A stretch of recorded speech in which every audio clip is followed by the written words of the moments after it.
केंद्रीय रक्षा मंत्री राजनाथ सिंह कल शाम वडोदरा के वैष्णव समाज की एक सभा में उपस्थित होकर वैष्णव समाज के मेहमान बने। केंद्रीय रक्षा मंत्री राजनाथ सिंह कल शाम वडोदरा के वैष्णव समाज के कार्यक्रम में उपस्थित रहे। उन्होंने जनता को संबोधित करते हुए कहा कि अब भारत कमजोर भारत नहीं है, आज का भारत एक शक्तिशाली भारत बन गया है। पड़ोसी देश भी इस बात को समझ चुके हैं, इसलिए देश की सेना के जवानों की जितनी तारीफ की जाए कम है। पहले भारत दूसरे देशों से काफी हथियार खरीदता था, लेकिन अब हमारे देश में ही हथियारों का निर्माण हो रहा है। उसी के साथ ही मल्लिकार्जुन खड़गे के बयान पर पलटवार करते हुए कहा गया कि कांग्रेस नेता प्रधानमंत्री के लिए बेहद अपमानजनक शब्दों का इस्तेमाल करते हैं। भारत की जनता इस शब्द के प्रयोग को कदापि सहन नहीं करेगी।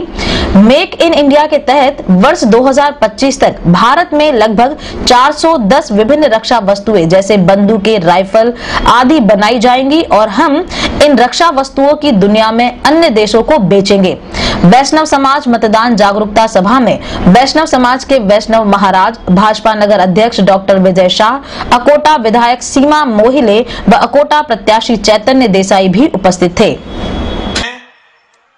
मुझे लगता है कि 5 तारीख हमारे देश, हमारा गुजरात, हमारा बड़ौदा इसके लिए उपयुक्त जगह है कि जहां अपने विशेष मत का अधिकार उपयोग करके हम भारतीय सनातन धर्म की इस धरोहर को संभालने का प्रयत्न करें।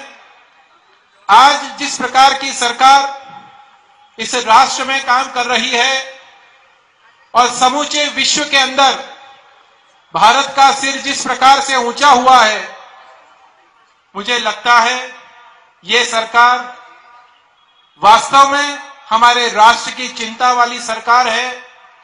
उनकी चिंता तभी दूर होगी जब हमारा संपूर्ण सहयोग वोट के द्वारा हम इस सरकार को देने के लिए कटिबद्ध होंगे।